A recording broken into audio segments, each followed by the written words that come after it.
Andro maromaro lasa izay dia efa nitety tanàna nanao fanentanana sy nampafantatra ny fisian'ny herisetra mianjady amin'ny mpiarabelona ary ny ady atao amin'izany ireo vehivavy tantsaha mpikambana sy mpikiatroka ao anatin'ny fikambanana farma na ny Femme Action Rurale de Madagascar ka ny kaominina fiafierana ato amin'ny distrikta Antananarivo Avaradrano no safidian'izy ireo nataterahana an'izany.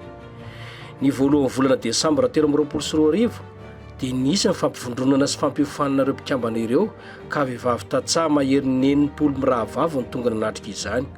Ity fiofanana ity ny andaniny dia mifanandrify indrindra amin'ny hetsika herinandro iadiana amin'ny herisetra ka nisy ny fifampizarana sy fampitana traikefa ho an'ireo efa ela ny antsaroana amin'ity ady atao amin'ny herisetra ity.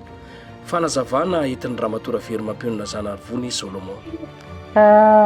Verimampiolona Zanarivony Solomon ampitarika moa ny fikambanan-dehivahy farma eto amin'ity faritra Analamanga dia ny safidiana manokana eto amin'ity kominina ny fiaferana ity izany no nanatanterahana izao fampiofanana ny vehivavy mahakasika ny amin'ny ady amin'ny herisetra mifototra mahalana mavavy satria voalohany indrindra aloha ity toerana ity izany no atao hoe anisan'ny renivohitry ny kominina rehetra manodidina ety amin'ity faritra ilany avaratra ny distrikana Avaradrano ity.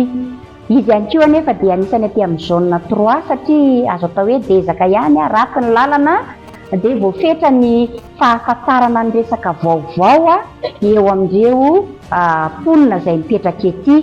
Araka izany ihany koa moa izany antony safidianana an'ity toerana ity dia hoe eto no centre ho anay aty amin'ny ilany avaratra ao anatin'ny fikambanana farma dia eto izany no mba ahafahan'ny reto atao hoe solitena ny mpikambana avy any amin'ny toerana tsirairay avy mivondrona ka hiatrika izany fiofanana izany. Nahatra andro maromaro aloha ny fanentanana fa ny fiofanana izany dia ity andro anio ity ka ny teo aloha izany dia nandeha nitetitety teny moa izany fa ny androany izany dia navondrona eto amin'ny toerana iray izy eto amin'ity kominina fiaferana ity.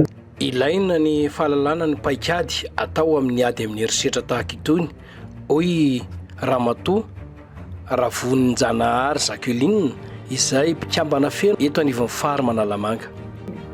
Izay izany nahazo fiofanana teto mikasika ny ady atao amin'ny herisetra indrindra ireo paikady entina miady amin'ny herisetra.